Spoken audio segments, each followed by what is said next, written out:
Bonjour à tous. Pour ce développement avec Simon, je me suis dit qu'au lieu de juste programmer ou voir une certaine technologie, on devrait plutôt faire tout le processus de développement. Alors à la base, on obtient une tâche à faire et puis il faut l'analyser pour voir comment la faire en programmation. Donc il va falloir trouver c'est quoi les cas d'utilisation complets, c'est quoi les sous-tâches à faire, les mettre dans le bon ordre pour qu'on puisse peut-être même faire une petite partie de la fonctionnalité qu'on peut déjà livrer au client et après ça, faire une deuxième version avec un peu plus de fonctionnalité. Et puis, pour terminer, là, on va programmer un petit peu, mais juste une partie, une sous-tâche, parce que la fonctionnalité que je veux faire est quand même assez grande. Bien entendu, vous pouvez sauter des sections si vous voulez. Vous allez juste aller dans la description de la vidéo. Et puis, il va y avoir tous les temps avec les différentes sections. Alors, avant de parler de la fonctionnalité en tant que telle, je vais d'abord parler un petit peu c'est quoi le logiciel que je suis en train de développer.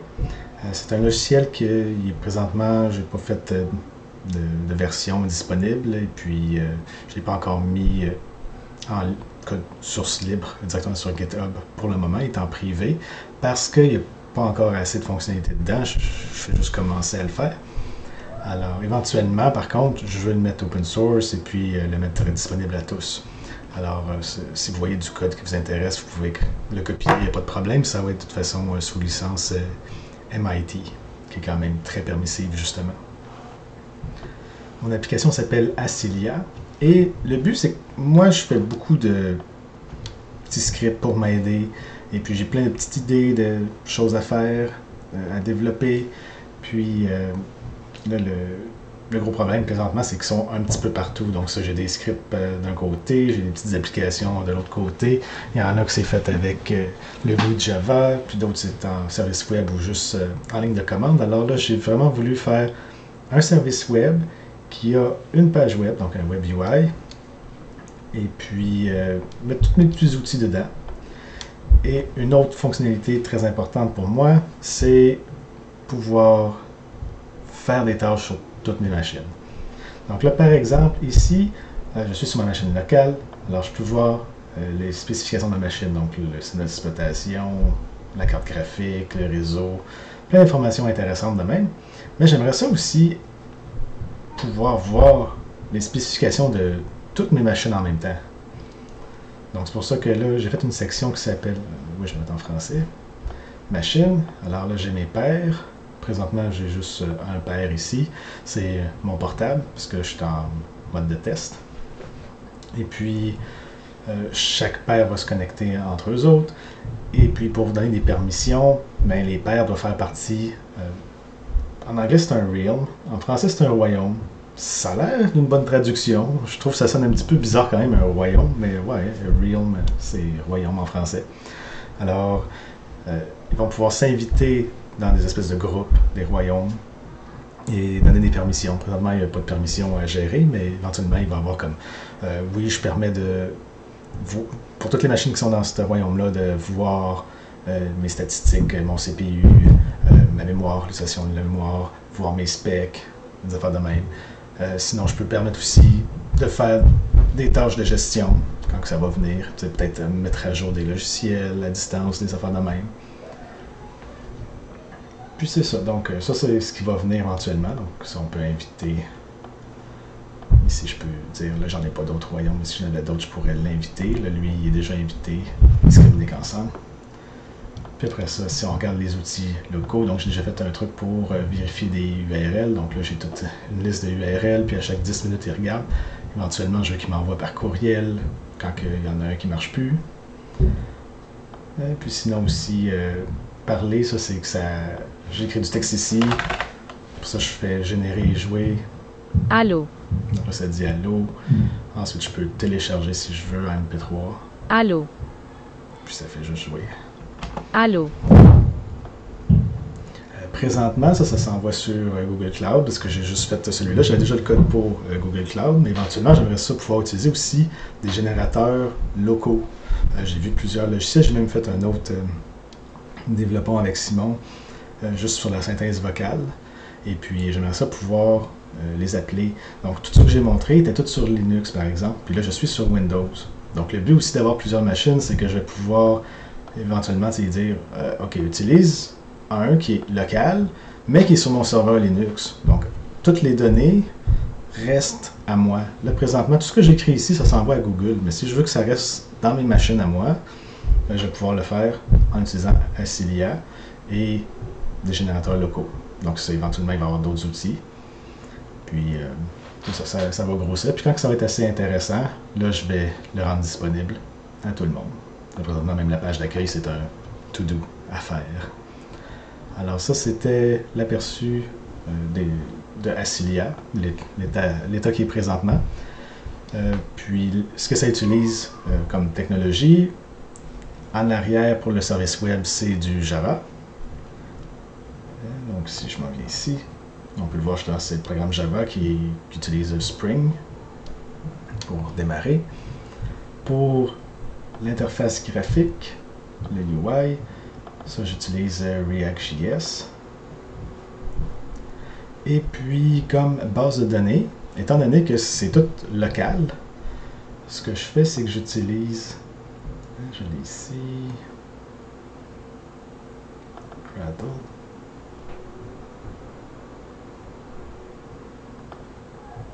Ok, c'est plus bas. Je suis pas habitué parce que l'écran, je la mets plus petite pour que ce soit juste en HD, non en 4K. Sinon, ça devient super minuscule pour ceux qui ont des petits écrans. Alors, je suis pas habitué qu'il faut que je défile beaucoup vers le bas. Alors, ce que j'utilise comme base de données, c'est MapDB. Donc, en gros, ça crée un fichier local.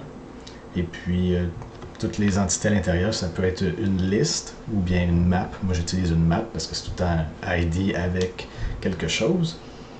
Et puis, je me suis fait de quoi pour m'aider avec ça? Abstract MapDB JSON Repository. Alors, en gros, c'est tout simplement, je prends n'importe quel POJO, comme celui-là ici, Peer. Donc, ça, c'est la page de pair qu'on voyait tantôt.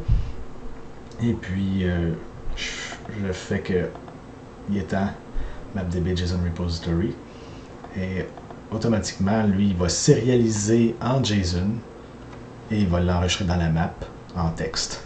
Donc, ce qui est là-dedans, c'est du texte JSON et c'est chaque repository qu'on voit ici sont pour des entités différentes et puis ils vont être dans des tables MapDB différentes. Donc ça c'est en gros, mais de toute façon on va y revenir tantôt parce qu'il va falloir créer une nouvelle entité.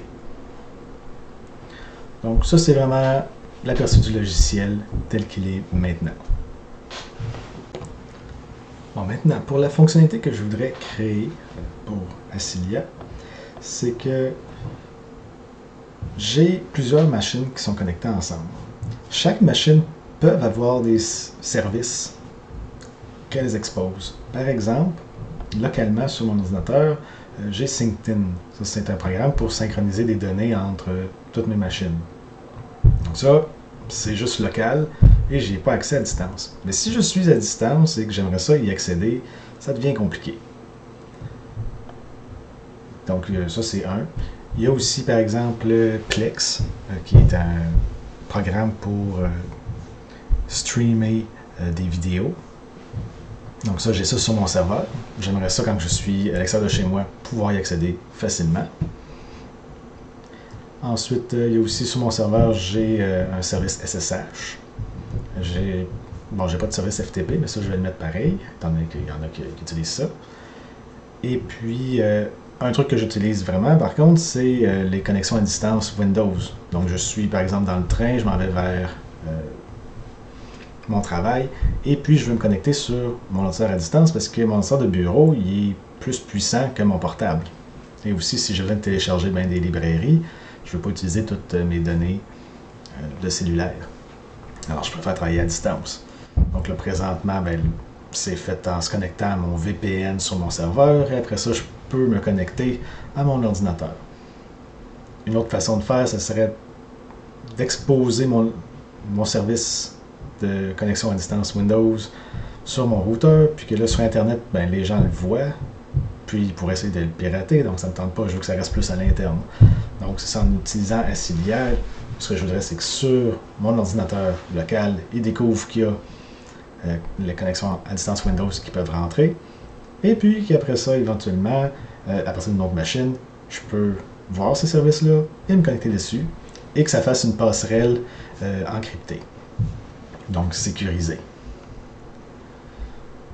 Alors ça, c'est la fonctionnalité que je voulais rajouter. Alors vous voyez déjà que j'ai dit plusieurs choses et puis c'est quelque chose qui peut être assez gros à faire. Alors là, les prochaines étapes, c'est de définir les codes d'utilisation et les sous-tâches. Allons-y pour définir les codes d'utilisation. Je me suis créé ça ici. Alors, le premier cas, ça va être d'accéder localement. Je peux voir que je l'ai mis tout petit de même. Bon. Accéder localement. Donc, qu'est-ce que ça veut dire? Je vais juste préparer quelques petits... Ça peut disparaître. Alors, des formes. Ça peut disparaître. OK.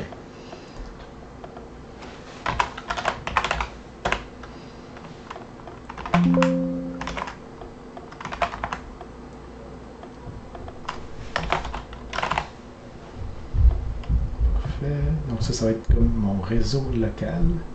Alors là, ce que je veux, c'est... Attends, on peut dessiner.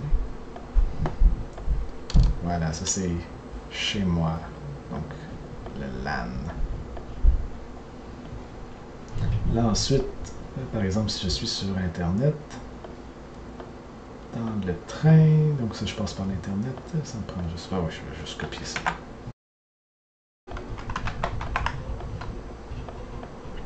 Alors je suis sur mon ordinateur portable, j'utilise mon cellulaire, et puis là je vais accéder à certains services. Ça va être bon pour tantôt, mais présentement, on fait localement. Ce qui veut dire, je suis sur mon bureau. Sur mon bureau, j'ai par exemple Synctin. Donc ça, j'en ai parlé. Là, je veux que Acilia liste. Là, je vois que j'ai ce service-là localement.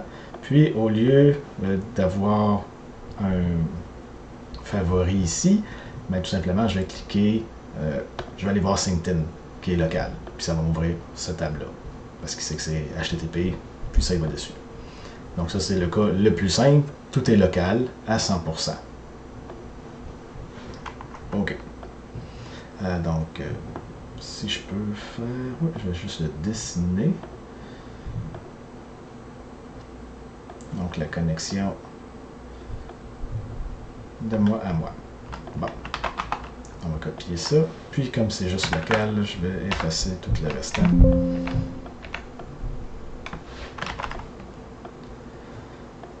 Parfait.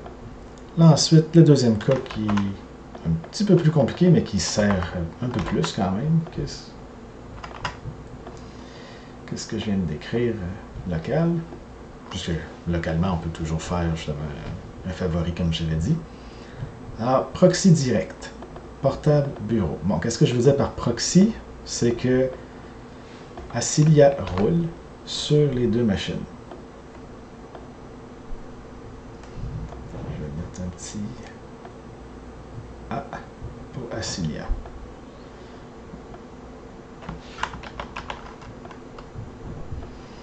Donc, Acilia roule sur les deux machines. Il y a un port ouvert. Ce port-là, lorsque il se fait connecter dessus, tout est encrypté. Donc, c'est une connexion sécurisée.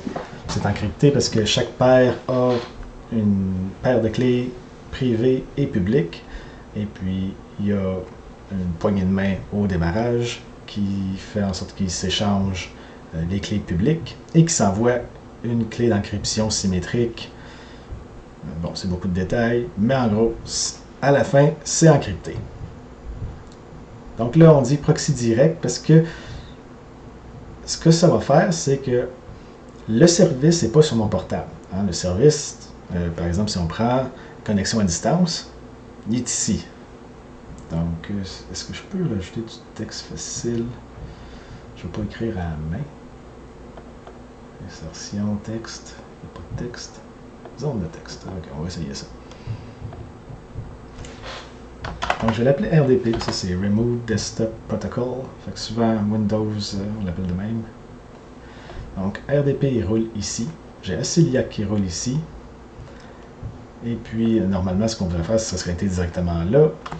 RDP encrypte déjà, donc c'est correct. Mais là, il faut que j'ouvre un port ici, dans mon routeur. Donc là, il faudrait que j'ouvre un port à RDP.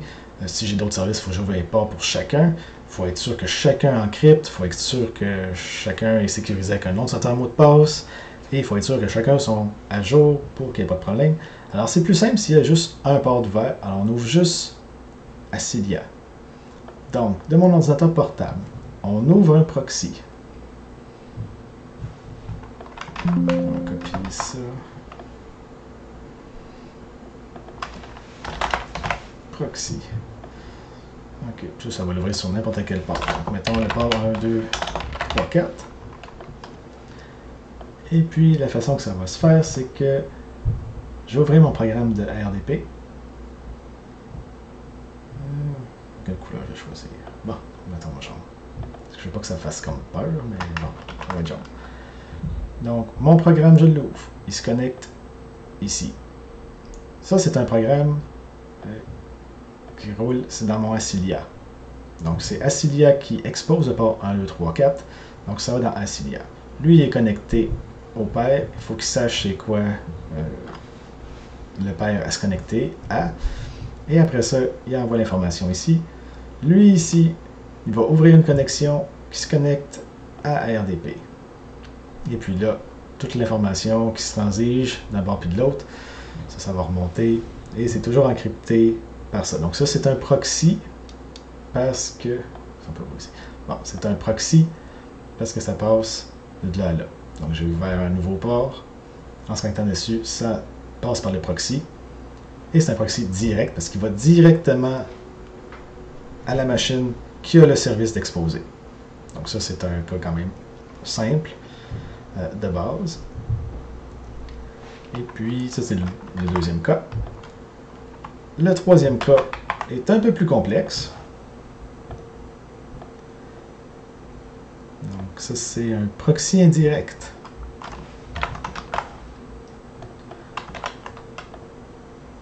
Non, j'ai de la misère. Ok, on colle ça. Mon Dieu, j'ai écrit beaucoup de texte. Je vais rétrécir. Ok. Un proxy indirect. Je vais enlever ça ici. Je vais enlever ça là. Puis, je vais copier.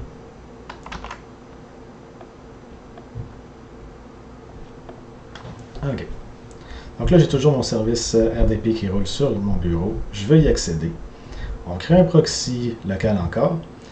Mais là, tantôt, c'est que j'ai ouvert mon routeur pour que ça passe par ici, directement à bureau. Donc là, si j'ai plusieurs machines sur mon LAN, chacun doit avoir un port ouvert sur le routeur. Ça commence à faire une grande zone. Donc moi, ce que je voudrais, c'est seulement ouvrir un port pour le serveur.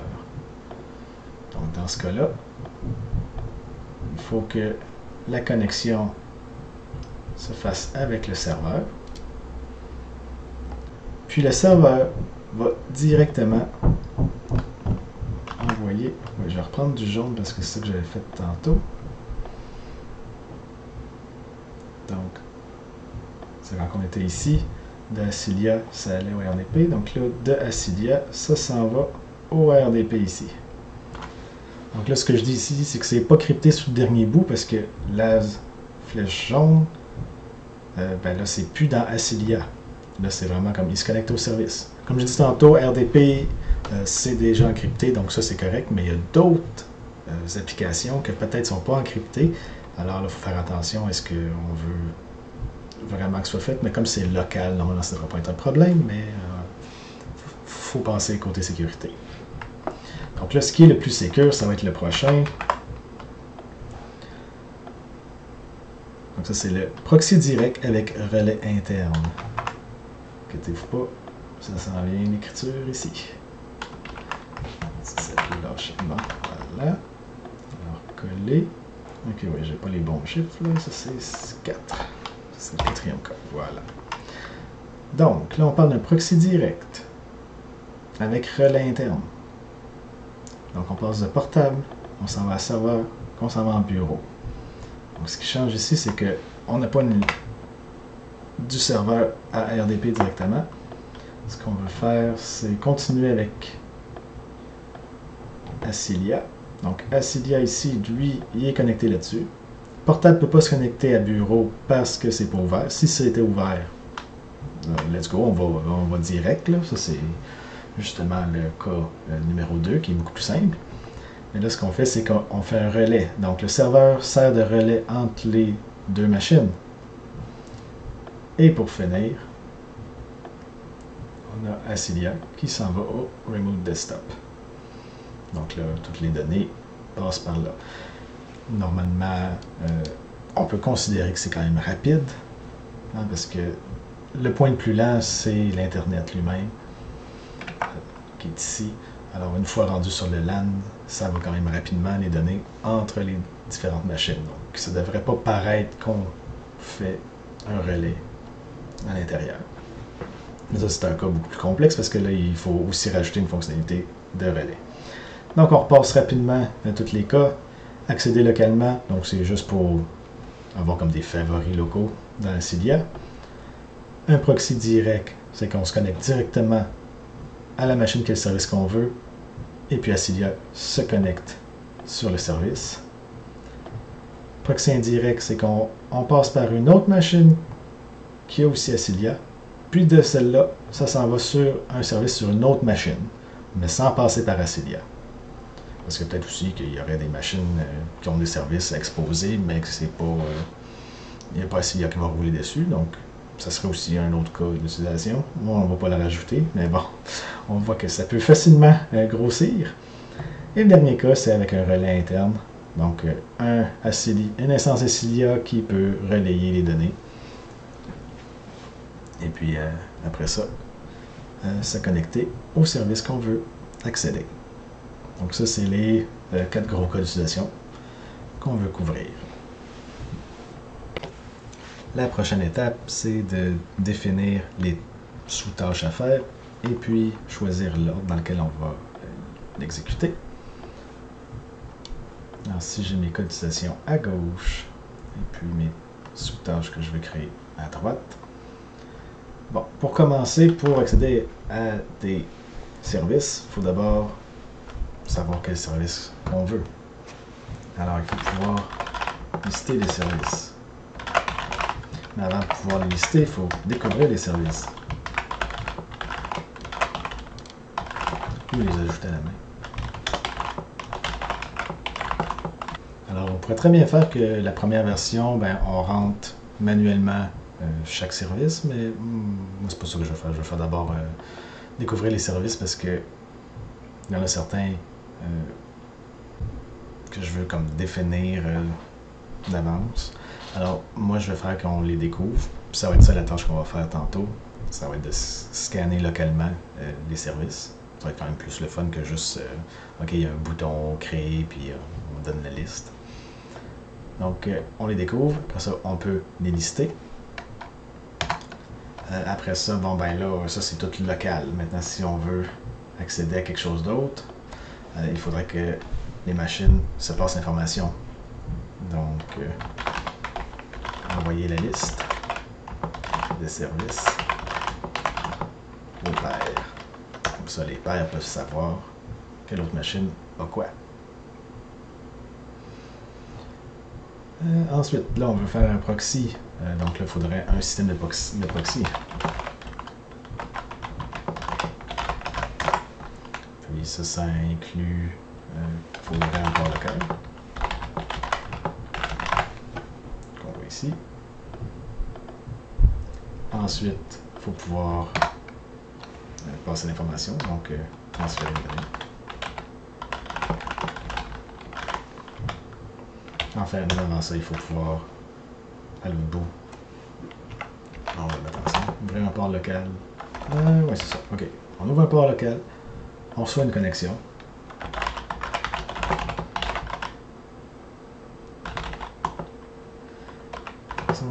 Une connexion. Et puis, on passe une information pour qu'il commence une connexion. ouvrir la connexion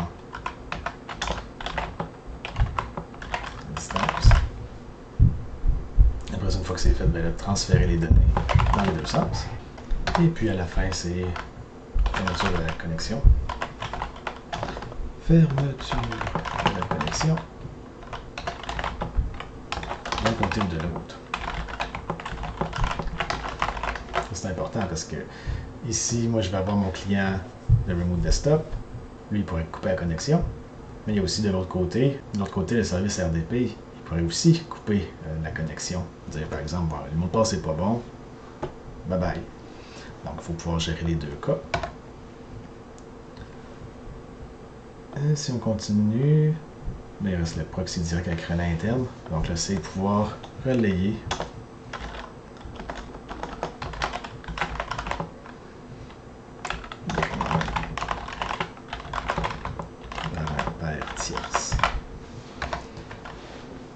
donc là, je les ai listés pas mal en note parce que c'était déjà... j'avais comme préparé un peu d'avance, mais encore là, c'est bon de repasser à l'intérieur puis de regarder. Donc, découvrir des services, ça se fait vraiment comme facilement. Hein? C'est juste une petite tâche en tant que telle qui ne dépend pas de d'autres choses. Lister les services dépend de découvrir les services, donc c'est pour ça qu'il s'est mis après. Après ça, pour envoyer une liste, ben, il faut l'avoir, donc c'est pour ça que c'est après avoir découvert les services. Puis aussi après lister les services, parce que c'est bon de le voir localement avant de l'envoyer ailleurs. Après ça, le système de proxy, ça va en avoir besoin, justement, pas dès le début. Tu sais, on peut faire tout le restant sans avoir un système de proxy. Parce qu'on a mis déjà nos cas d'utilisation en ordre de complexité, alors ça aide à avoir déjà un bon ordre. Puis on peut relier les commandes par la suite. Ça, c'est vraiment le dernier point. Alors, c'est comme ça qu'on va au travers d'un cas d'utilisation, d'une fonctionnalité qu'on veut, et qu'on définit les tâches, puis l'ordre. Maintenant qu'on a décidé qu'on va faire la première tâche, donc découvrir les services ou les ajouter à la main, ben là, ce qu'on peut faire, c'est découper ça un petit peu plus. Alors, on a plusieurs parties. On a le UI, User Interface, donc interface utilisateur, ça va être le site web en tant que tel. Si je l'ouvre, ici, juste pour donner une idée, si je m'en vais dans la page de royaume, ça va être une page similaire. Alors on peut déjà voir ça, il est comme... Bon, on va pouvoir lister. Au début, il va y avoir rien à lister. Puis là, on peut faire un bouton créer, ouais.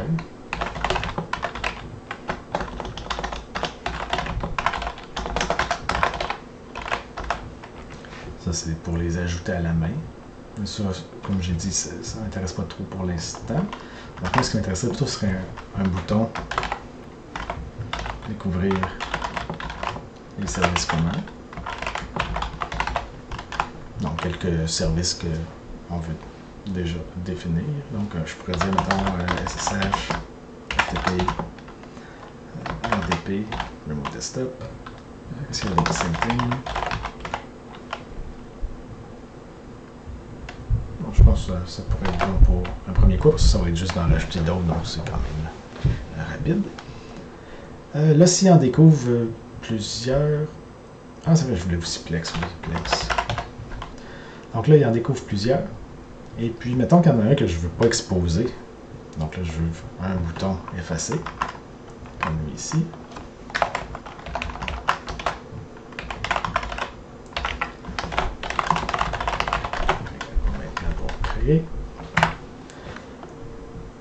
Ouais, côté UI, ce serait ça. Bon, éventuellement, il pourrait aussi avoir un bouton quand c'est un site web de juste aller dessus directement. Mais là, pour découvrir les services, c'est suffisant. On découvre les services. Bon. Donc là, ça va nous prendre côté serveur un contrôleur. Nouveau contrôleur.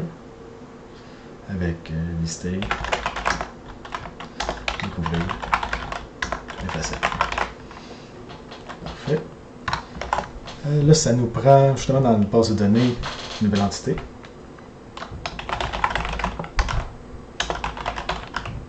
On va l'appeler service. onglet aussi, c'est les services. Fait que c'est parfait. On regarde ça comme ça. On peut déjà un petit peu la définir. Il y aurait le nom du service. Éventuellement, si on veut que dans la liste, ça listerait aussi les services distants. Donc sur les autres machines, on pourrait mettre une colonne que ce serait ID du père. Donc là, ça serait 100% local. Le nom du service. Après ça, le port. Si on voudrait savoir c'est quoi, juste comme information intéressante. En fait, ouais, je suis en train de penser les colonnes ici, mais en fait, là on parle de l'entité, donc ce qui est storé dans la base de données, donc oui, ça nous prend le port, parce que sinon on ne pourra jamais se connecter dessus. Donc oui, c'est très important. Là, on pourrait aussi avoir le type. Parce que là, je suis en train de penser, on a c'est comme web, HTTP, mais ça pourrait être HTTPS, donc il va comment? Peut-être un site, on peut dire HTTP, HTTPS. Sinon, ça pourrait être comme RDP, c'est direct, donc on pourrait l'appeler TCP, donc on fait une connexion TCP directement. Donc ceux qui seraient avec le type site, on pourrait avoir justement un lien qui mène au site web juste en cliquant dessus. Donc ce serait comme ça qu'on pourrait les différencier. FTP aussi, ça serait juste TCP. Synctin, ça serait HTTP, donc site. SSH, ça aussi c'est direct. Plex, c'est un site, donc lui, il irait là aussi, dans le site. Ouais, donc ça c'est bon. Quelle autre information qu'on aurait peut-être besoin? Bon, il n'y a rien qui me vient. Comme les entités vont être en JSON, ça veut dire qu'on peut facilement ajouter des champs, puis ça va être sérialisé le prochain coup. Donc, c'est pas grave si on pense pas à tout maintenant. Puis de toute façon, on va peut-être avoir d'autres idées pendant qu'on va programmer. OK, donc contrôleur, nouvelle entité. En fait, avant de créer le contrôleur, il faudrait définir l'entité. Puis avant même de faire le UI, moi je commence pas par le back-end, donc le côté serveur. Le UI, ça va être en dernier.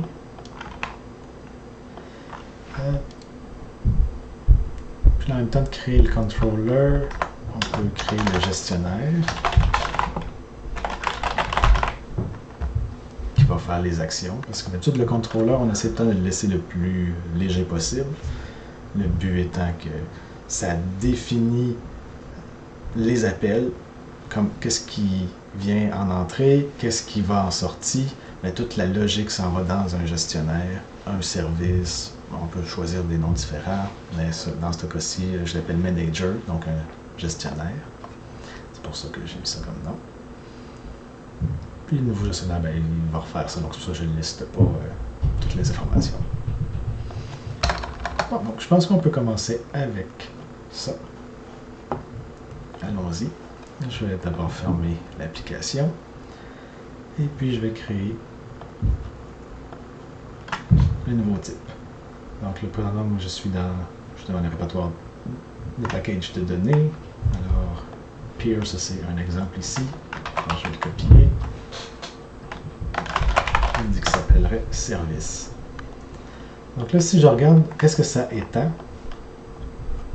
Ici, c'est, bon, à la base, mon extract API base, ça vient de ma librairie Small Tool, donc petit outil Java, ça c'est tous mes trucs communs que je réutilise.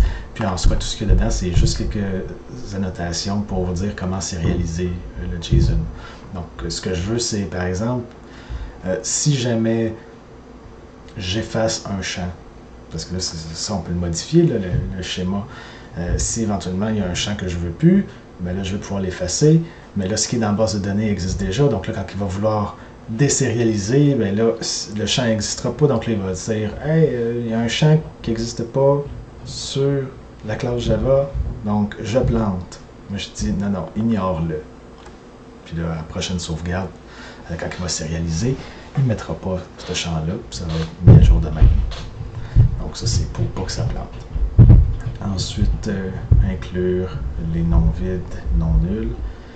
Et puis aussi, quand on fait des tests unitaires, des fois, quand on sérialise en JSON, ça va pas prendre en ordre nécessairement des champs. Puis des fois, en un test, tu le roules, ça va sérialiser d'une façon, un ordre de champ. Là, après ça, tu sérialises dans un autre cas que tu vas rouler encore le test, puis là, ça va changer l'ordre. Alors, pour être sûr que ce soit toujours dans le même ordre, puis que ça marche dans les tests unitaires, moi, je veux tout le temps que ce soit en alphabétique. Donc, c'est pour ça que je l'ai mis dans le Abstract API Base. Puis, comme c'est du JSON que je joue avec, donc, d'habitude, API, c'est plus pour le web, mais là, c'est du JSON, donc c'est... Je le mets carrément que... Oui, c'est API Base, mais en soi, c'est juste la configuration de JSON que je veux. Bon, ensuite, pour chacune de mes entités, étant donné que j'utilise une map, donc ça prend un ID, qui est la clé, ça va toujours être un texte, string. Et après ça, la valeur, c'est toujours aussi du texte, c'est le JSON sérialisé. Donc, moi, ce que j'ai besoin pour chacune de mes entités, c'est au moins un getID, pour savoir c'est quoi le nom du ID. Et puis aussi, j'ai mis Update Cache, qui est vide par défaut, comme vous pouvez voir là. Puis ça permet d'avoir des champs que ça va être des valeurs temporaires que je veux, qui se mettent à jour à chaque fois que c'est sauvegardé. Donc, si on s'en va... ça, c'est l'entité. Mais si on s'en va dans le repository qui va être créé, si on s'en va dans sauver, je vais y aller plus en détail tantôt, mais là, je vais juste aller dans Save pour le moment. La première chose que je fais avec l'entité, c'est appeler justement Update Cache. Puis après ça, je le sauvegarde. Donc comme ça, c'est tout, le cache est toujours à jour. Bon. Alors, ça c'est l'entité. On joue avec l'entité présentement. Donc là, mon entité, il faut qu'il y ait un ID. J'en ai pas. Donc moi, j'aurais l'ID du père, mais ça, c'est pas le ID du service en tant que tel. L'ID du père, c'est la machine qui l'a, mais une machine va en avoir plusieurs. Donc ça me prend un autre ID au-dessus de ça. Donc là, on a plusieurs choix. Est-ce que je fais prendre plusieurs des valeurs ici, puis créer un gros ID? Est-ce que je prends plusieurs valeurs, puis que je le hash? Donc ça va mettre une petite valeur, mais que ça a un lien avec ça. Mais là, ça va faire que si je change comme le nom, ben là, ça va changer l'ID. Donc peut-être juste mettre un ID unique qui va se générer automatiquement. Je pense que ce serait le plus simple pour une première version. Donc là, je vais juste effacer ce qui n'a vraiment pas rapport. Je vais effacer... Ok, ouais. On va effacer pas mal tout, ça va être plus simple. Alors, j'ai un ID. Puis là, ça va être un UUID, random UUID, toString. Bon, ensuite, implémenter les méthodes. Il veut que je mette le getID. J'ai rien de cache, alors j'en ai pas besoin. Je vais mettre ça de même. Pour ceux qui ne connaissent pas c'est quoi ça, je vais vous montrer des exemples. Alors, je crée un petit main ici pour rapidement voir de quoi ça a l'air. Je vais faire une petite boucle. J'aime bien la suggestion que c'est 10. Et puis là, je vais dire roule ça. Donc ça va me donner 10 random UUID.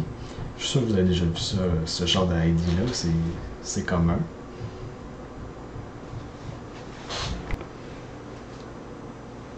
Alors là, je remonte, alors vous voyez, ça va donner quelque chose comme ça. Puis c'est quand même très rare que deux machines vont générer en même temps le même UUID, donc c'est pour ça qu'on utilise ça. Donc ça c'est toute la UUID au complet. Ok, puis là si je viens voir le restant, je vais juste prendre le tout, mettre ça en commentaire. Je ne sais pas qu'il m'a mis ça en même place. Je peux effacer le main. Là, j'ai pas mis le setter, mais je vais le mettre tantôt. C'est que je vais tous les générer d'un coup, les setters. Donc là, on va mettre le nom. Main. Là, on ne le définit pas. Non, il y avait le Peer ID. Pour savoir justement où est-ce qu'on se connecte. Ensuite, un port, c'est toujours un entier. Et puis ensuite, on va avoir Service Type. Donc, quand que je crée... Je vais écrire ça. Quand que je crée un nouveau type qui est défini dans une classe, j'aime ça, comment reprendre le nom de la classe ici, puis après ça, dire c'est quoi. Comme ça devient plus facile quand on voit juste une liste d'objets. C'est facile de savoir qu'est-ce qui appartient à quoi. Donc là, dans ce cas-ci, le type, c'est un type de service parce que c'est l'objet service. Puis là, ce que je veux, c'est créer un enum, parce qu'il va y avoir une liste fixe de valeurs. Je le mets sur le côté ici, parce que justement, j'ai ma liste ici. Mon Dieu. Ok, ça c'est GitHub Copilot là, qui me suggère bien les choses. Mon Dieu, c'est intense. HBase, ça c'est dans Hadoop. Ok. Tout ce qui m'intéresse, moi, c'est site, virgule, TCP. Une autre chose ici, techniquement, on peut mettre ça de même. Hein. On peut mettre ça avec aucune virgule à la fin. Mais moi, ce que j'aime bien, c'est en mettre un par ligne et mettre toujours une virgule, même pour le dernier. Ça, c'est pas toujours permis dans tous les langages, mais ce qui est le fun de même, c'est que quand que je vais vouloir en rajouter plus tard, ou si je veux en enlever plus tard, maintenant, à ce temps-là, c'est clair qu'est-ce qui est enlevé, parce que c'est juste chacun sur une ligne. Donc, dans Git, on voit la différence, que ça, c'est une ligne qui est changée. Une ligne est ajoutée ou une ligne est enlevée. Si, par exemple, je ne mets pas la virgule ici, puis là, je vais en rajouter un après, j'ai pas le choix d'ajouter une virgule. Donc là, dans la différence de Git, qu'est-ce qu'on voit? On voit une nouvelle ligne here, puis on voit cette ligne-là est effacée et changée pour TCP virgule. Donc ça fait un petit peu de bruit inutile. Donc c'est pour ça que je laisse toujours la virgule, comme ça. Si au départ il y a une virgule, ben là, ce que ça va dire, c'est il y a une nouvelle ligne, c'est here, virgule. Puis de la même façon, si j'en efface une, ça fait juste effacer une ligne. Je n'ai pas à gérer les virgules partout. Et aussi, si jamais on le met sur la même ligne, mais dès qu'on en rajoute un autre, mais ça efface la ligne au complet pour mettre une nouvelle ligne. Donc là, il faut regarder qu'est-ce qui a vraiment changé en lisant les deux lignes. C'est pas le fun.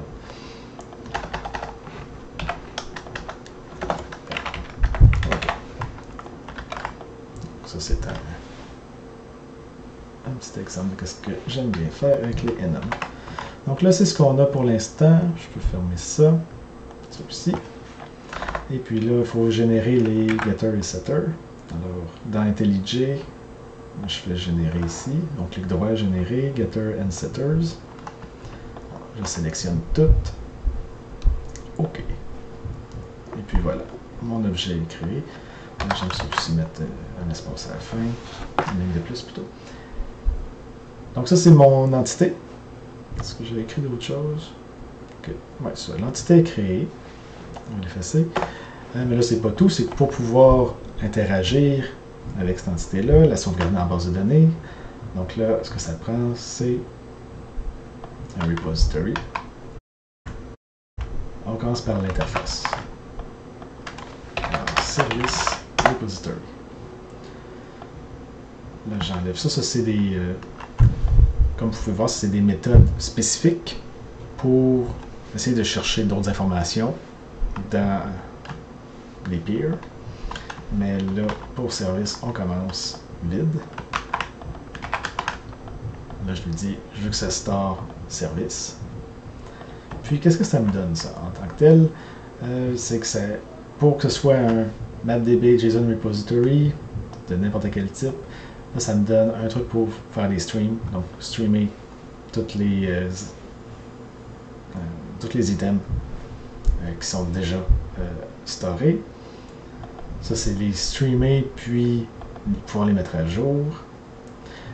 Ça, c'est tous les streamés, mais dans l'ordre de ID. Parce que celui-là, il va juste streamer tel quel, tandis que lui, il va vraiment comme trier par ordre de ID, alphabétiquement. Ça, c'est la même chose que stream, mais retourne-moi une liste. Ça, c'est la même chose que le stream avec l'ordre par ID, mais dans une liste.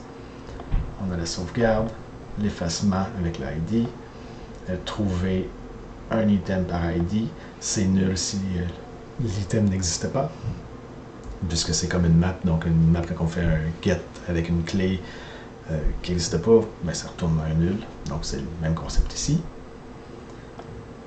Ensuite, on a trouvé par ID, et après ça, avoir une fonction qui met à jour.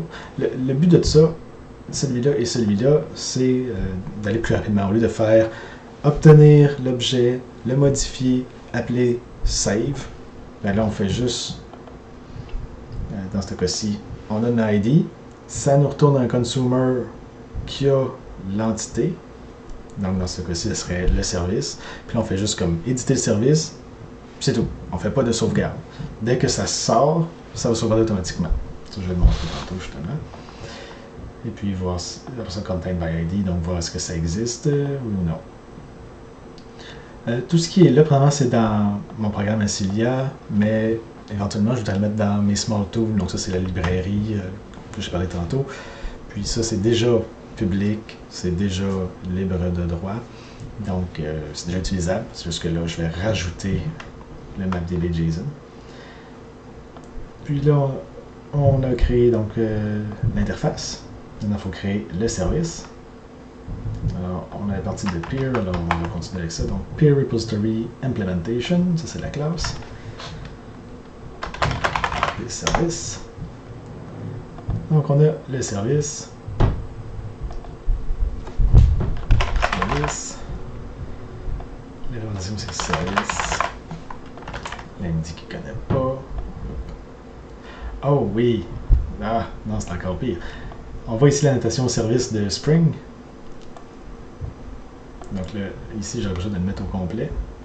Est-ce qu'il veut m'aider? Non, il ne veut pas m'aider. Si je fais CTRL espace, est-ce que je peux dire? Ouais, je peux dire un autre qui c'est dans Acilia Data. Donc là, il va le mettre au complet. Parfait. Service repository. Là, post abstract mapdb JSON, lui, en gros, ce qu'il fait, c'est qu'il implémente tout ce qui est dans map.json repository. Donc, toutes ces méthodes-là vont être automatiquement implémentées. Donc, tout ce qui reste à implémenter dans le service repository, c'est ce qui est spécifique dans notre implémentation ici, dans notre interface ici. Puis, nous, spécifiquement, on n'a rien. Alors, on efface tout ça. Justement, il nous dit, non, ça n'existe pas, ces méthodes-là. On l'efface. Puis, il faut définir ici, c'est quoi la classe. Alors, on passe ici, la classe. Ça, cette classe-là va être utilisée pour sérialiser, désérialiser le JSON. Là, c'est tout. Ça, on a l'entrepôt. Maintenant, si on va dans l'abstract, justement, qu'est-ce que ça nous donne? Alors, je vais séparer ça. Alors, ici, on a toutes les méthodes que j'ai déjà expliquées. Maintenant, ce qu'on va faire, c'est regarder à l'intérieur comment c'est géré. Donc, dans le abstract, on a mapdb. Donc, c'est toujours la même chose qu'on fait pour toutes les entités différentes. Donc, c'est pour ça que c'est dans cette classe abstraite globale. Donc, on va dans l'initialisation. On va prendre mapdb. Ça, c'est configuré dans une configuration de Spring. Puis là, on lui dit qu'on veut un hash map. On lui dit le nom de l'entité. Donc ça, c'est... En gros, on prend la classe, comme là, c'est service. Le nom de la classe complète. C'est ça qu'on utilise ici. Donc ça va être, dans le cas de service,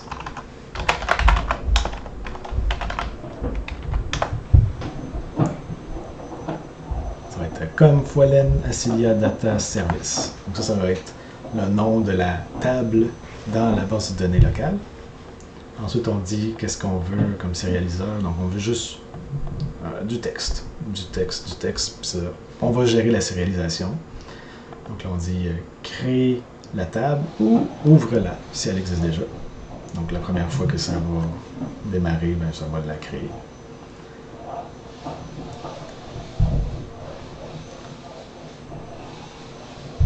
Ça, ce que ça nous donne, c'est un concurrent map. Donc on l'a ici, entities, JSON by ID, puis c'est ça qu'on va utiliser. Donc on fait juste utiliser normalement la concurrent map, et automatiquement, ça va se sauvegarder dans la base de données.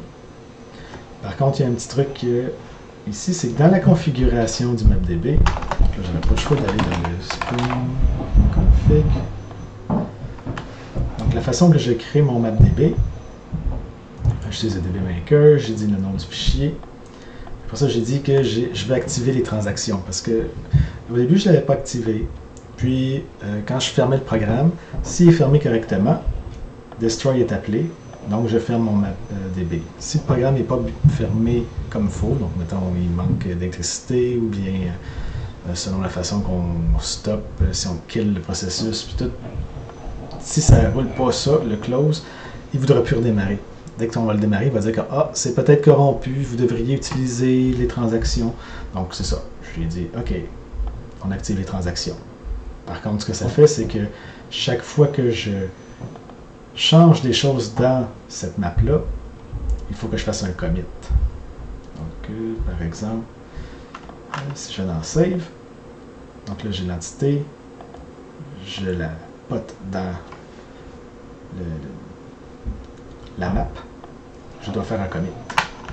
Puis ça, commit, c'est mapdb.commit, tout simplement. Donc là, je l'ai automatisé, j'ai pu à y penser, dès que je fais Save, ça commit. Mais c'est quelque chose d'important à penser. C'est bon de l'activer, parce que justement, il va tout le temps avoir des cas où est-ce que ça va être problématique, mais il ne faut pas oublier de faire le commit. Puis ça donne aussi que là, on peut faire des rollbacks, mais dans mon cas, j'ai pas eu encore de place à faire des rollbacks, c'est pour ça que je fais juste commit. C'est simple. Donc, on a créé notre map, puis on fait juste l'utiliser et faire commit. Donc là, si on y va avec StreamAll, ben, c'est ça, on prend notre map, on prend toutes les valeurs, on fait un stream. Là, c'est du texte. Hein? L'itérateur ici, c'est juste un string JSON. Donc là, moi je dis JSON Tools, lit du texte, le texte ici, et en quelle entité le retourner. Donc c'est en E, l'entité c'est ça ici. C'est ce qu'on a passé par ici. Bon, je dis beaucoup de mots ici, mais bon. Donc quand on crée le repository, l'implémentation de celui-ci, là on fait super avec la classe. Puis le but c'est d'avoir l'entity type pour pouvoir après ça désérialiser. Parce que pour sérialiser, ben, on passe l'objet, puis ici c'est quel type, l'objet existe. Donc c'est vraiment juste pour désérialiser qu'on a besoin. Puis en même temps, ben, on l'utilise pour savoir c'est quoi le nom de la table qu'on veut avoir. Bon, on peut continuer comme ça, là. Fendal, on part de l'autre stream, puis on fait juste collecter. Comme ça, on n'a pas besoin de désérialiser, c'est fait dans StreamAll. Quand on sauvegarde, c'est là qu'il y a quelque chose de un petit peu différent, comme je vous l'ai déjà parlé un petit peu tantôt. Ça, c'est on appelle sur l'entité Update Cache. Donc, s'il y a du caching à faire, on peut le faire. On le met dans la map, on fait commit, puis on retourne l'entité. Donc, comme ça, si l'Update Cache a modifié des choses, ben, on retourne l'entité qui est correcte. Mais bon, techniquement, ce serait la même, mais c'est pas grave, au cas où. Ça permet aussi de faire qu'on appelle save, puis déjà on appelle d'autres choses dessus après. C'est ce qu'on veut faire. Oui, comme par exemple, un bon exemple de ce que je veux dire par là, c'est, je pense que c'est justement avec le pair, non, c'est pas le pair, c'est le real. Lequel qu'il fait, on est sûr qu'il mettait à jour le ID. Ah, ok, oui, c'est ça. Bon. Ça va être, par exemple, dans le pair, ici, on a le peer, il y a des clés. Il peut avoir juste les clés publiques si c'est des machines distantes, et il y a une clé privée si c'est la machine locale. Donc, en ce temps-là, ce que je veux, c'est pouvoir rapidement trouver tous ceux qui sont distants, donc je veux dire tous ceux qui n'ont pas de clé privée, je veux la liste. Donc là, au lieu d'aller dans cet objet-là, puis aller chercher est-ce qu'il y a une clé privée dedans, ben, à la place, c'est que je cache le boolean. J'ai dit, bon, ben, regarde-le une fois quand on met à jour. Quand on sauvegarde, ça fait ça. Puis ça le met. Donc après, on pourrait regarder justement est-ce que, oui ou non, c'est une clé privée qui est disponible. Pour l'effacement, ça, c'est aussi simple. En gros, on fait juste l'enlever. Mais on veut retourner l'ancien objet aussi. Donc on prend le JSON, puis s'il n'est pas nul, donc s'il n'est pas déjà effacé, on lit l'information. Puis on retourne. Donc c'est ça, c'est on a juste ça qui est simple. Alors on continue. Continuons avec le contrôleur et le gestionnaire. Donc on va y aller une couche plus haut. Donc on commence avec l'entrepôt, repository. De toute façon, on va être dans le gestionnaire. C'est le gestionnaire qui appelle le repository. Alors, ils sont où? Ils sont dans Managers. J'aime bien copier-coller dans la même base. Service. Ça c'était Peer. Alors, on continue avec lui. Service Manager.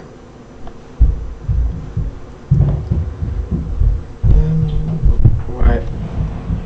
En fait, non, c'était pas un bon par lequel commencer. Ça aurait été mieux Realm. Parce que c'est ça, comme on avait pris la page de Realm avec le bouton Create et tout, ça aurait été mieux lui, mais avec plus de trucs. Mais bon, c'est ça ici, tiens.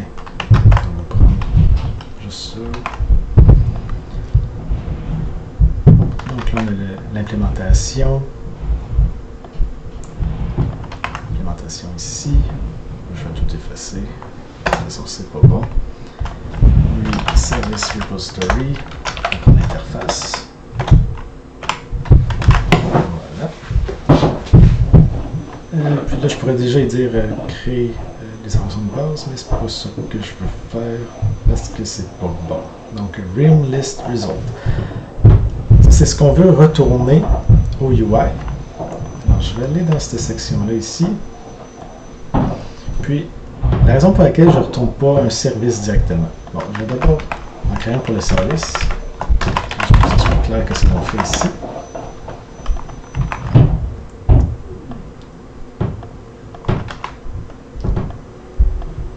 OK. Là, je veux retourner une liste de services pour les afficher. Je pourrais tout simplement en JSON, dans le contrôleur, dire bon, ben ça retourne une liste de services. Ça serait le plus simple. Mais s'il y a une erreur, bon, par exemple, si à un moment donné, je veux rajouter de la sécurité, puis je veux que ça retourne que ah non, l'utilisateur n'a pas le droit de voir la liste localement. Mais là, il faut que ça retourne un message d'erreur. Mais je ne peux pas retourner un message d'erreur si c'est une liste. Donc, le abstract list result, lui, il y a une liste d'items, donc il y a un champ items, c'est lui qui a la liste. Mais il y a d'autres champs, parce que là, il y a with error. Donc, je peux avoir un API error. Par défaut, il est nul. Donc, j'ai aussi un champ dynamique, parce qu'il n'est pas sauvegardé, le boolean ici. Il utilise juste le error. On dit, est-ce que c'est réussi ou pas? C'est réussi s'il n'y a pas de message d'erreur, donc si l'erreur est annulée. Donc, comme ça, dans mon JSON retourné, j'ai plusieurs champs. J'ai le champ erreur s'il y a une erreur, s'il n'y en a pas, elle n'est pas là.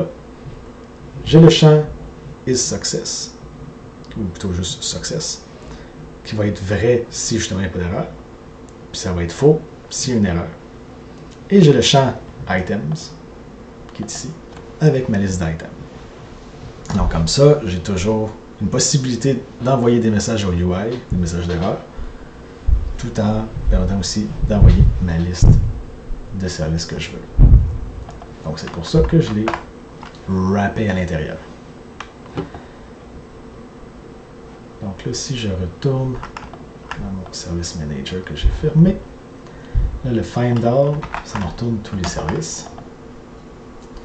Ensuite, j'aurais pas de create. Ce que je veux, c'est un discover pour l'instant. Éventuellement, je voudrais avoir peut-être créé, mais c'est pas maintenant. Donc, lister, découvrir. Il n'y aura pas besoin d'informations. C'est juste, je peux sur Discover, ça découvre. Puis, je vais pouvoir effacer. Donc, ça aussi, ça retourne, ça prend juste le ID, le UUID. Bon, il est en plein là ici. Donc, on va y passer le UUID puis dire efface-moi ça. Là, on peut voir Discover et puis Delete. Ils ont un Form Result, c'est ça qui retourne. Hein, parce que ça ne retournera pas une liste de quelque chose, ça ne retournera pas un objet spécial, ça va retourner tout simplement le résultat. Bon, je dis tout simplement, il y a beaucoup de choses là-dedans. Alors, on a encore le with error. Donc, on peut avoir un API error. Donc, ça, c'est juste une seule erreur. Mais dans un formulaire, on peut avoir beaucoup d'erreurs en tant que telles. Donc, c'est pour ça que le form result, il y a plusieurs champs ici. Il y en a 3. Okay. Après ça, c'est juste des getters puis des setters. Puis le XSuccess qui est modifié un petit peu. Donc, on va y aller par le plus simple. Tantôt, on a une seule erreur. Donc, une erreur des API. Donc, vraiment au niveau. Mais si on a des erreurs spécifiques à ce qui se passe dans le formulaire, on est mieux d'utiliser celle-là. C'est une liste d'erreurs globales. Pourquoi globale? Parce qu'on a aussi des erreurs par champ. Donc ça, c'est global, donc on voudrait que ça affiche en haut ou en bas. On peut aussi avoir des avertissements globaux. Les avertissements, c'est quand même un succès dans ce cas-ci. Parce qu'ici, pour le succès, on regarde juste Validation Error, Global Error. Puis, dans le Super, donc ici, qu'il n'y a pas le Error à ce niveau-là aussi. Donc, des avertissements, ça va juste afficher un petit pop-up disant comme, regarde, c'est fait, mais il y a ça à tenir en compte. Je pense pas que j'ai utilisé dans Cilia, mais j'ai déjà utilisé ça dans d'autres projets. Ça fait partie de mes Small Tools, donc ça, c'est ce que je réutilise dans tous mes projets. Là, ce qui est intéressant, c'est le Validation Error by Field, donc par champ. Alors, on a le nom du champ ici, et chaque champ peut avoir une liste d'erreurs. Donc, on pourrait avoir une erreur qui dit l'item qui est associé à ce champ-là n'existe pas. On pourrait aussi dire c'est obligatoire. Si on fait des limites, on pourrait dire il est trop petit que, trop grand que. Mais ça, des fois, il y a plusieurs erreurs qui peuvent arriver en même temps. Donc, ce qui est le fun avec ça, c'est que ça n'arrête pas au premier. Ça continue à valider tout le formulaire et ça donne toutes les erreurs. Donc, comme ça, on n'a pas besoin de faire de validation du côté du UI. C'est répétitif. T'sais, on fait des... Est-ce que tel champ est obligatoire ou pas? On le fait du côté du UI, on le fait du côté du back-end. Là, quand on veut changer une validation, ben là, il faut changer les deux côtés, il ne faut pas oublier. Si en plus on a qu'on peut appeler service par une ligne de commande, ben il faut aussi dans la ligne de commande gérer tous ces cas-là. Alors à la place, moi je mets tout dans le back-end.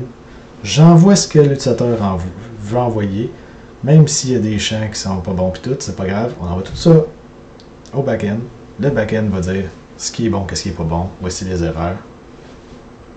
Et puis voilà, donc il y a une seule place que tout est validé. J'ai juste besoin des tests unitaires pour le back-end. Le front-end il fait juste afficher. Donc comme ça, c'est aussi plus simple pour la gestion des tests.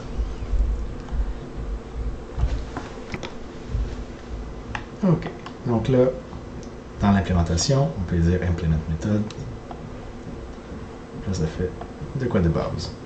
Si on commence avec le Find Out, donc tout trouver, on peut regarder plein d'autres exemples. Donc dans Ring Manager, Implementation, Find All. Alors, il est quand même très simple. Il faut juste avoir le bon type de retour. Après ça, on utilise le repository. Et puis voilà.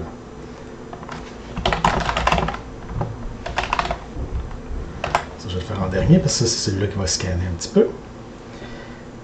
Et puis le delete.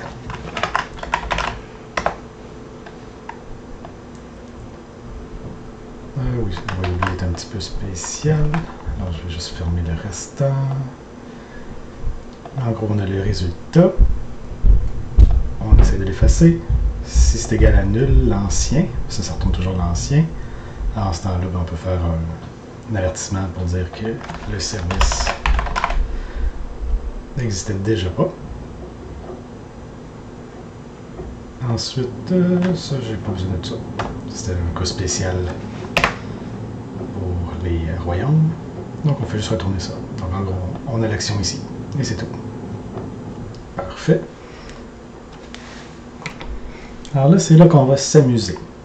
Ce qu'on va faire, c'est essayer tous les ports. Donc, pour essayer un port, on va utiliser un socket. Puis, il faut essayer de se connecter sur le service. S'il n'arrive pas à se connecter, ça veut dire qu'il n'est pas ouvert.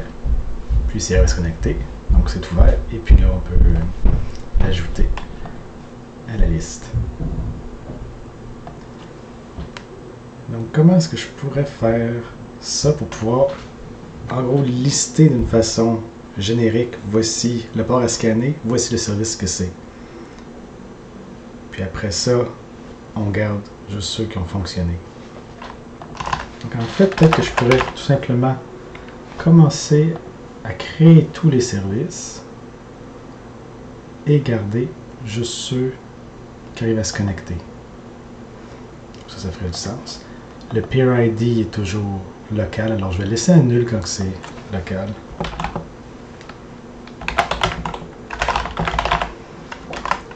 Ça va être simple. Et puis, comme je veux en créer plusieurs rapidement, je vais créer, générer ici un constructeur. L'ID est généré automatiquement, donc ça, je ne touche pas. Le peer ID, je vais le laisser nul, donc ça va être un constructeur pour quand c'est local. Donc je veux le nom, oui, le port et le type. Ça, je vais pouvoir créer facilement. Là, un truc qui est important, quand c'est utilisé en POJO, pour du JSON, en ce temps-là, il faut toujours qu'il y ait un constructeur vide.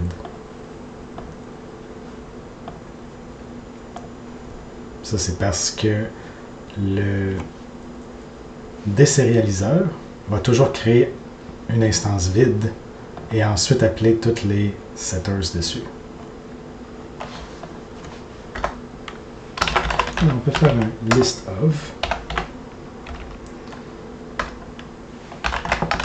new service. Bon, il me donne un exemple pas très utile, mais c'est correct. Ça va être le premier. Service type. C'était site. Là, ce qui est plate, c'est contrairement au enum, justement, on ne peut pas laisser une virgule à la fin du dernier. Absolument, vu que c'est du Java, dans une expression, il faut absolument que ça finisse pas par une virgule. Ok, donc je vais fermer ça ici. Là, est-ce que j'avais la liste? Ouais, parfait. Je vais juste me laisser ça ici. Et puis, je vais regarder. Juste pour le fun. Si je prends ChatGPT dans Bing. Quels sont les ports par défaut?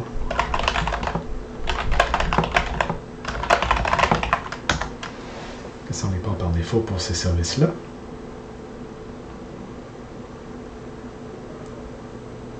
Je sais que FTP c'est 21, me semble SSH c'est 22.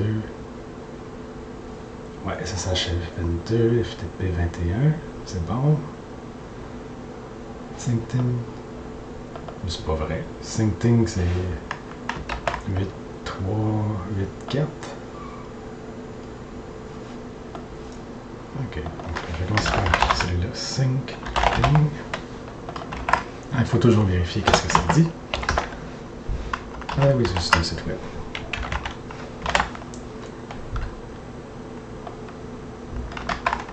Donc je vais vérifier, je prends le fun Plex. Streaming Plex. 32 400.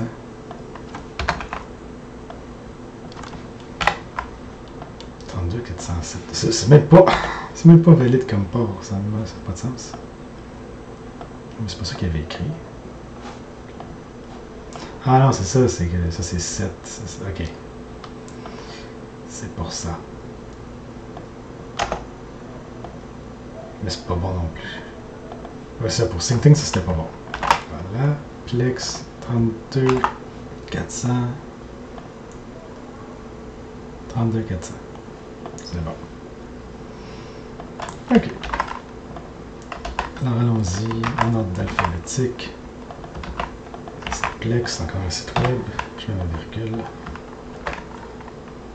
Ensuite on a Windows Desktop.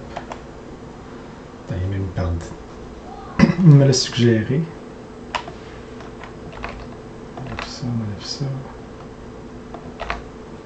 Ok. SSH, c'est pas un site web, c'est TCP.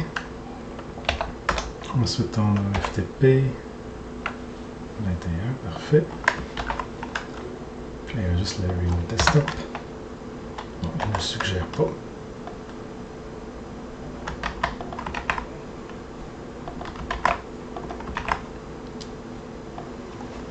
Ok, puis je disais en alphabétique, alors FTP. RS. On enlève le dernier ici. Bon. Donc ça, c'est tous les services qu'on va essayer de découvrir automatiquement. Alors, ce qu'on peut faire, c'est un stream, un filtre, service.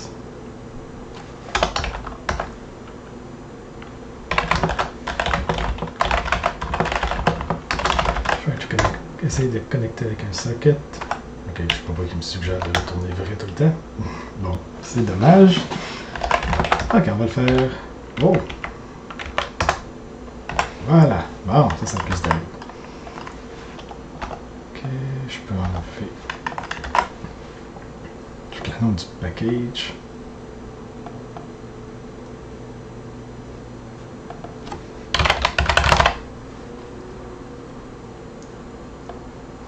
Ah, connect, on peut mettre le timeout sur le connect. Ah, c'est bien cool ça.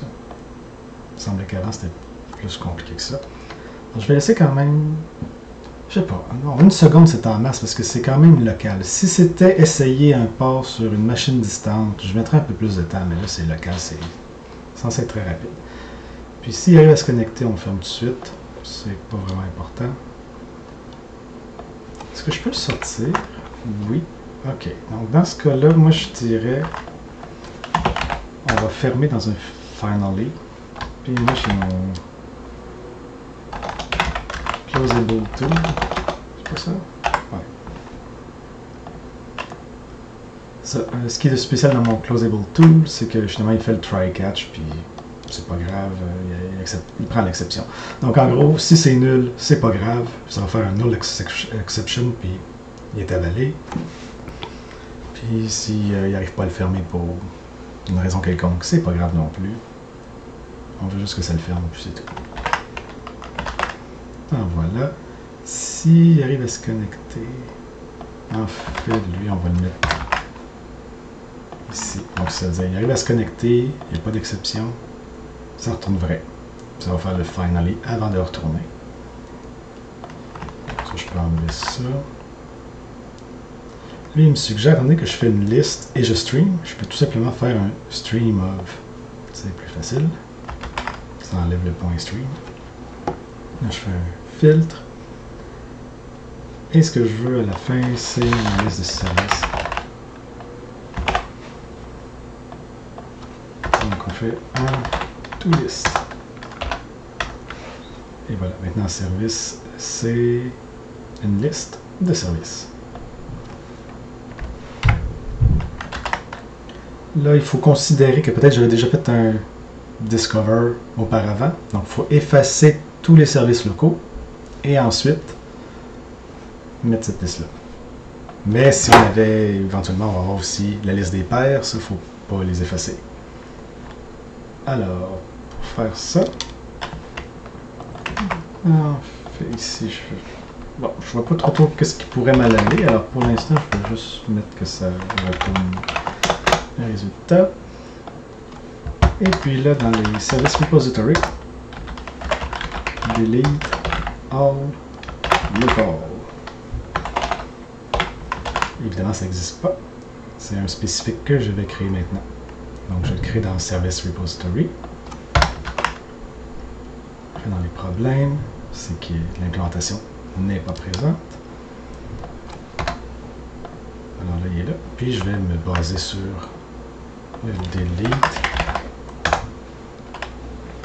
Voilà. Donc, ce que je veux, c'est prendre les entities. Est-ce que je peux faire un remove? Donc, remove, il faut que j'aille l'objet. Mais j'ai pas un remove if. Lorsqu'on a une liste, on peut faire un remove if. Donc, ce que j'essaierai peut-être, c'est... On prend les valeurs. Puis là, on a un remove if.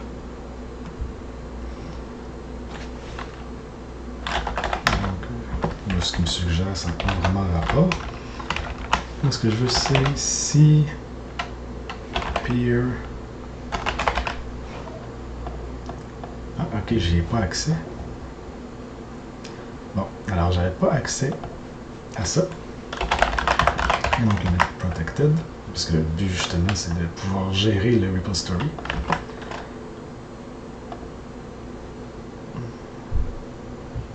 Ah oui! C'est vrai, c'est pas l'objet que je reçois avec ça. C'est toujours le JSON. Donc j'ai pas le choix de le désérialiser pour l'effacer par la suite, si c'est pas bon. D'accord. Alors, je vais devoir faire un petit peu différemment. Okay, alors déjà, on va le renommer, c'est du JSON. Comme ça, on sait ce que c'est. Bon. Alors, qu'est-ce qu'il m'a suggéré? Alors, JSON Tools, bien sûr. On lit le JSON en tant que service. Et puis, c'est vrai juste si on l'efface. Alors, si service.peer id est égal à nul, on l'efface. Voilà. Là, ça va effacer tous les locaux. Mais après ça, il faut aussi faire le commit, me semble. Si je vais dans le delete. Ouais.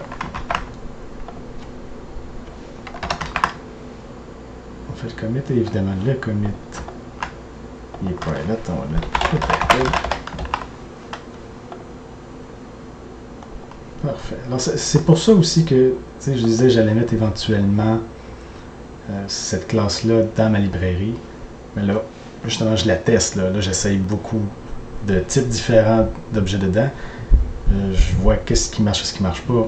Puis là, quand elle va être vraiment stable, que je touche plus, là, je vais la mettre dans la librairie.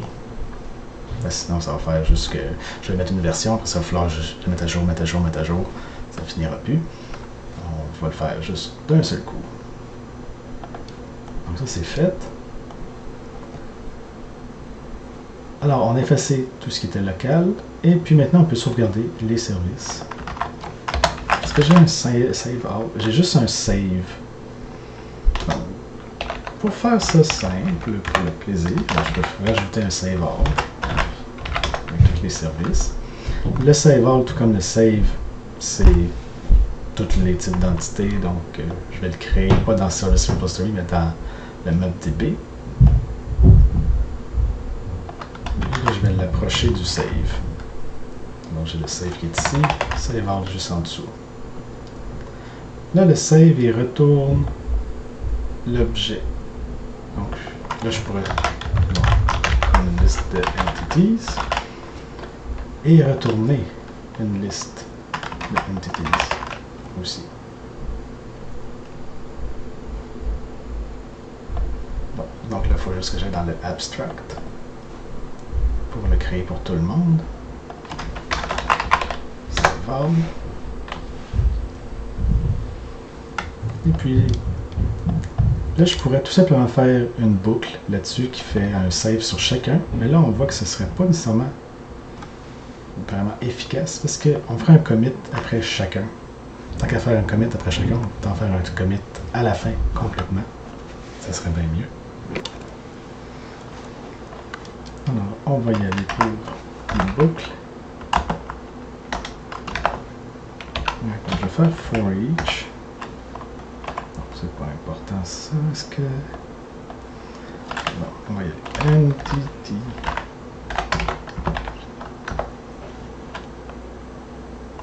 Oh mon dieu, c'est tellement le fun. Ok, donc il me suggère de faire l'update. Après ça, de le mettre dedans. Puis c'est tout. C'est parfait. Je veux bien faire ça. Et puis à la fin, ben, je peux tout simplement retourner à la liste d'entities parce qu'ils ont été mis à jour à l'interne directement.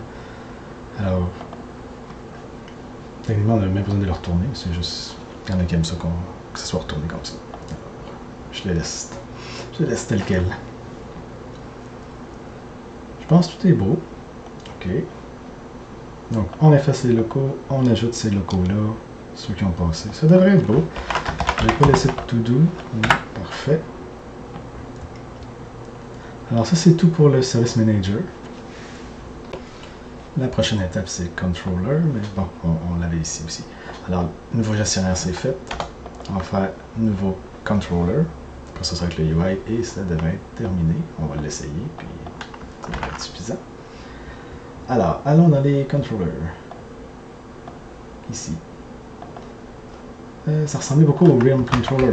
Alors, on va copier celui-là. Il ne me fera pas avoir encore une autre fois à copier quelque chose de pas bon. Alors là, je vais sélectionner Service. Tout ce qui est Realm, je change pour Service. Je le mets Match Case, donc les majuscules qui sont identiques. Remplacer tout. C'est minuscule, minuscule. Ah, ça va être comme ça. Alors, je veux que ce soit dans barre oblique service. Après ça, le find all, ça va être juste justement le barre oblique. Donc on ne met rien à côté, puis c'est ça. Post mapping, on n'a pas de create. Nous, ce qu'on veut, c'est plutôt le discover. On va avoir peut-être un create éventuellement. Mais là, il n'y en aura pas. On va mettre un post. Mais là, étant donné qu'il va y avoir un create éventuellement à cette place-là, je vais mettre Discover. Facile, reste extra. Pas le fun. Je l'appelle Discover. Ça appelle le Service Manager Discover. Et ensuite, on a le Delete qui est déjà correct.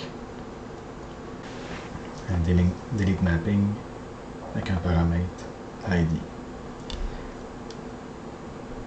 Bon, là, si vous n'avez pas eu ma remarque de plus tôt, vous allez vous dire pourquoi est-ce qu'on a créé un Service Manager avec tout ça dedans. Si le controller, ben on pourrait juste mettre ce qui est ici là-dedans. Oui, on pourrait, mais un manager va souvent faire plus que juste les méthodes du controller. Un manager peut être appelé aussi à l'interne. Puis c'est le cas, par exemple, pour le réseau. Tout. Alors les paires, les royaumes, tout ça, il va y avoir des commandes qui viennent du controller pour le UI, mais aussi ça va venir des autres machines. Les autres machines vont nous envoyer des messages, des commandes. Étant donné ça, des commandes, c'est ça que j'ai choisi comme terminologie. Puis ces commandes-là vont aussi appeler les managers. Donc là, pour pas tout mélanger, puis pour que ce soit clair aussi, là ici dans le controller, c'est très clair. C'est quoi le mapping? C'est très court partout. C'est propre. Alors c'est pour ça qu'on ne mélange pas tout, on sépare tout le temps, soit dans un manager ou soit juste dans un service. Donc là, le controller il est terminé. Maintenant, on peut aller dans la partie UI, donc l'interface graphique. Là, comme j'ai des nouvelles méthodes à appeler, moi je l'ai mis dans service.js. Est-ce que je l'ai mis à S? Non, ok. Ça ne veut pas dire que ça existe dans votre application, parce que ça, c'est pas quelque chose qui vient avec React.js. C'est juste une classe que j'ai créée moi-même, service.js, puis c'est là-dedans que je mets tous mes appels. Donc, si on peut voir, j'utilise AXIO. Je peux faire mes get, mes posts, tout là-dessus. Je mets toujours en ordre alphabétique. Donc là, service, ça va être ici. Service, find all. Voilà. Il me suggère exactement ce que je voulais. Slash service. C'est quand même le fun GitHub Copilot, parce qu'il regarde un peu qu'est-ce qu'on fait, puis il le reproduit. Comme là, il voit que je fais souvent après ça un ressource create, donc là, il me l'a suggéré. Mais dans ce cas-ci, ça va être un discover. Puis il n'y aura pas de formulaire. Bon, là, il me suggère un get. Là, je vais un post. Service discover. C'est ça que j'ai ici. Post mapping. Ensuite, j'ai un delete mapping pour le delete. Service delete ID. Voilà. J'utilise toujours les paramètres. C'est ici, request param. Qui s'appelle ID. Il passe l'ID. C'est un delete. Tout est bon. Alors ça, j'ai fini de faire cette interface-là entre mon back-end et mon front-end. Puis là, maintenant, ça prend la page. Alors, comme on copie depuis tantôt la page de Realm, je vais copier encore Realm. Voilà, service. On renomme ça. Service list page.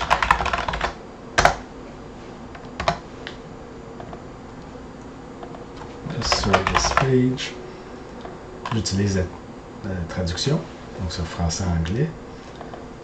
J'essaie justement, puisque je fais souvent des copier-coller, j'essaie de ne pas mettre des noms spécifiques comme liste de services, liste de Realm, liste de peer.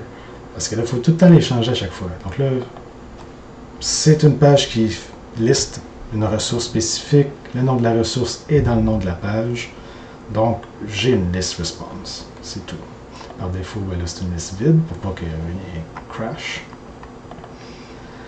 Dès qu'on va sur la page, on fait un rafraîchissement de la page. Là, ici, ce qui change, c'est que c'est le service find all. Moi, je me suis fait des petites fonctions que si on appelle puis que ça ne marche pas, à chaque 5 secondes, on réessaye. Donc, ça va juste afficher un avertissement qu'il y a une erreur et puis ça va réessayer. Donc, comme ça, on n'a pas besoin de temps à rafraîchir la page. Ensuite, item create, ça, on ne l'aura pas parce que justement, on ne crée pas. On fait un discovery à la place. Mais je vais le garder. Discovery.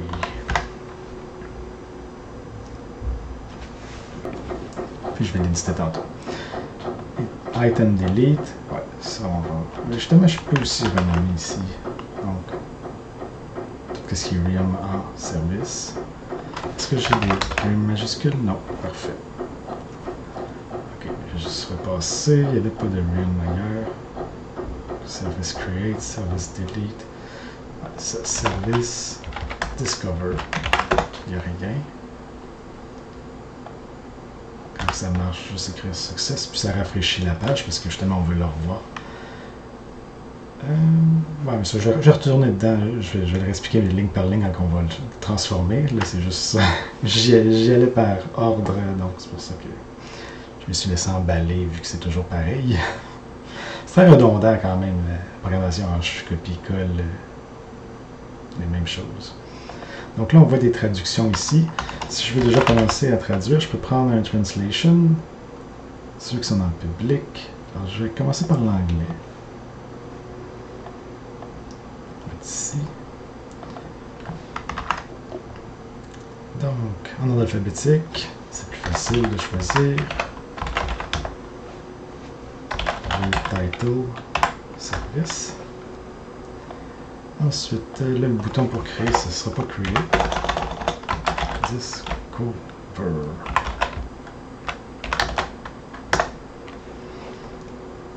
Puis là, ce ne sera pas quelque chose de commun, donc ça va être discover.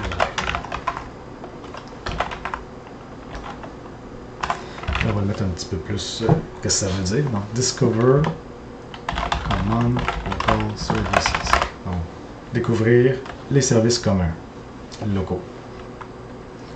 Là, ensuite, on a la table. Alors, ça, c'est les noms des colonnes. Donc, qu'est-ce qu'on a comme colonne ici? Service. L'ID. Est-ce que je veux écrire l'ID? C'est quand même... Ça va être utilisé à l'interne, mais ça représente rien. Donc, on va juste aller directement à Peer ID. Le nom du service, le port et le type de service. Là, c'est les actions. Les actions, c'est qu'on va juste pouvoir l'effacer. D'accord? Donc là, après ça, le list response, comme j'avais expliqué un peu plus tôt. Bon, service list result, donc c'est ça qu'on retourne. À l'intérieur, il y a items, donc list response, items. Après ça, dans les items, là, on a chacun des items. Puis là, ça, c'est vraiment le service.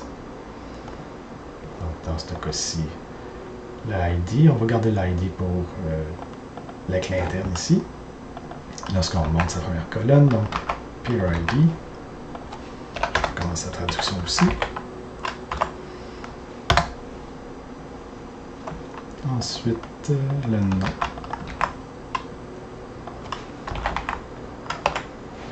Oups, j'ai accroché un bouton.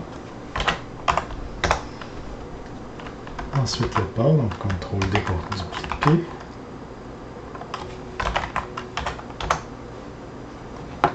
Ensuite, le type. Bon, là, le type, c'est un enum. Donc, si je fais juste le listen name, ça va toujours être... ça va écrire set ou ça va écrire TCP.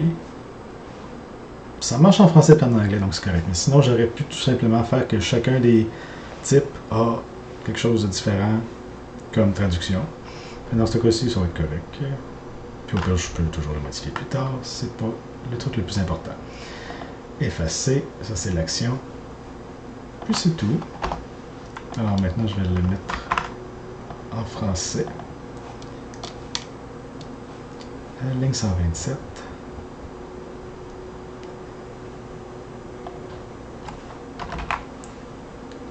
Service, ça marche bien en français aussi. Peux-tu me le traduire rapidement? On va découvrir les services communs locaux.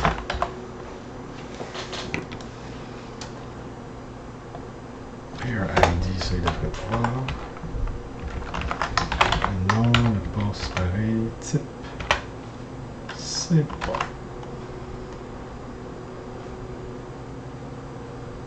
C'est tout. Donc là, on va aller dans le Discover. Bon, Item Discover. Là, pour un royaume, je demandais c'est quoi le nom de la description du royaume. Là, ça, c'est pas important, il n'y a absolument rien. On fait juste une action. Alors, on va tout effacer ça. Faire aussi. Donc là, c'est Discover. Peut-être qu'on va l'utiliser. Je vais mettre dans Common. Puis ça se déplace quand même.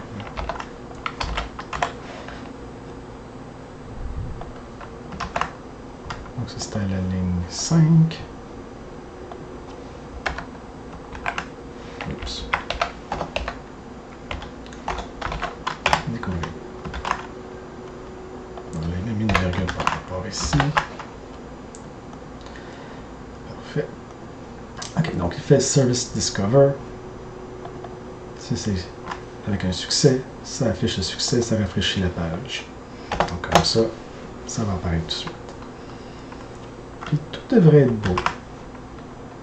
Donc là, maintenant, ce qu'il faut faire, c'est pouvoir accéder à la page. Donc là, présentement, on a juste une fonction. Donc ça, c'est un composant React.js, mais on ne peut rien faire avec. Alors, il faut l'ajouter dans l'application. On a les routes. Et puis ça, ça va aller dans quoi? Ça, c'est des services. Est-ce que je les mets dans les outils? Non, je pense que ça va être assez gros pour être considéré quelque chose d'à part. Donc, façon, ça se déplace, comme je le dis tout le temps. Alors, service, list page. Ça va être dans service. Puis maintenant, après ça, ben là, pour y accéder sans avoir l'URL qu'on connaît d'avance, ben on va le mettre dans le menu en haut. Donc ça, je l'ai dans mon layout, header. Je vais le mettre juste à côté aussi de système spec. Donc là, c'est service, menu, service. Alors là, encore là, il y a une traduction. Donc, je vais aller dans le menu.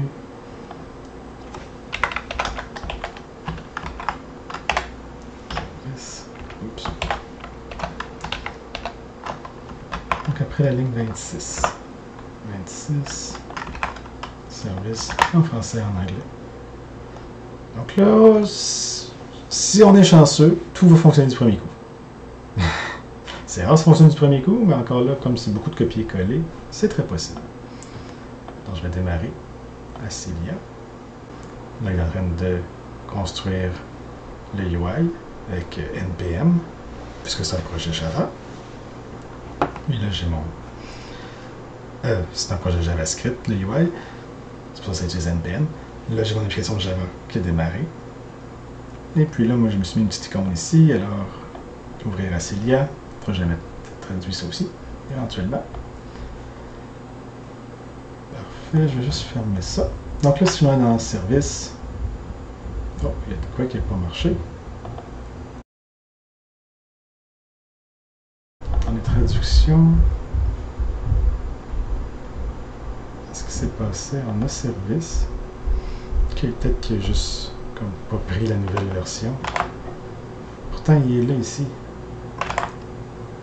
Étrange. Bon, ça arrive des fois, mais... On va regarder ça après. Moi, ce qui m'intéresse surtout, c'est le Discover, voir s'il fonctionne. Alors, je vais ouvrir la console F12, juste pour voir s'il y a des erreurs. Wow! Ça a marché. Alors, localement, j'ai Syncting, ça on l'a vu. Puis j'ai le Remove Desktop. Le Peer ID il est vide parce que c'est local. Tout est là. Alors maintenant, si j'efface Syncting. Donc là, j'ai effacé Syncting, puis il est encore là. Si je rafraîchis, non, j'ai pas réussi à l'effacer. Alors, regardez ça. Bon, alors on a deux problèmes. Alors, l'effacer ne fonctionne pas, puis on a le texte. Donc, je vais commencer par l'effacer. Donc, ça, c'est quand même plus important. Je vais aller dans le réseau, voir qu'est-ce qui se passe. Donc, je vais juste rafraîchir. Je vais enlever la console pour bien voir ici. Puis là, si je fais effacer, ça appelle service avec un delete, avec le service ID. Donc, toute l'information a l'air d'être bien passée. Oui, j'ai ça, j'ai le ID ici. Puis, ce que ça retourne, c'est le service n'existe déjà pas. D'accord. Voilà, ça c'est bizarre. Ça veut dire qu'il a déjà été effacé, mais pourtant, quand je rafraîchis, il reste là. OK. Bon, ben, on va aller voir le code. Donc, si je vais dans le Service Controller, le Delete, Service Manager Delete. Donc là, c'est ça. Le ID il est bel et bien passé. Ah, Real Repository. Et voilà, une petite erreur ici. Parfait. Là, ensuite, peut-être pour le texte, le problème, c'était que j'avais fait un build précédemment à la main. Alors, si je fais un clean ici, puis après ça, je démarre l'application, peut-être que ça va régler bobo. On va essayer. Je démarre. Ok, donc là, c'est démarré. Si je retourne ici, je rafraîchis. On a bien sûr la liste comme tantôt, parce que c'est persisté dans une base de données. Alors, effacer. Et voilà, là, ça efface pour de vrai. Là, j'ai encore le problème du texte. Là, ce qui est bizarre, c'est que dans le menu, ça l'a bel et bien changé, mais c'est après ça, dans la nouvelle section que j'ai créée, que c'est non fonctionnel. Ah, puis, ce que je vais essayer aussi, si je vais en anglais, anglais et français ne fonctionnent pas. Donc, il y a un petit problème. Est-ce que je l'ai mis au bon niveau? Donc, il faut qu'il soit au niveau de juste 2 espaces. Ah, c'est ça. il y a bien plus d'inondations, donc je n'étais pas au bon endroit. 1, 2. D'accord. Puis ça doit être les systèmes spec. Ouais. Donc, service speech. Service viendrait à 54. Donc là, si je viens ici, je vais le monter à 54. Que je redémarre.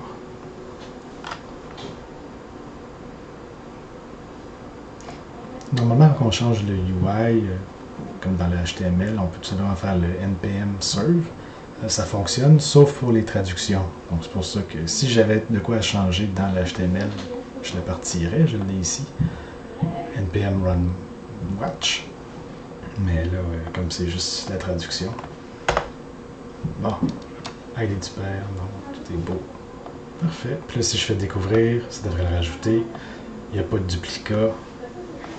Alors voilà, la fonctionnalité est toute faite.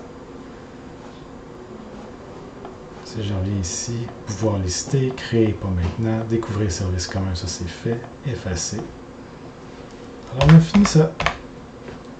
Ah, enfin on a fait aussi lister les services. Merveilleux.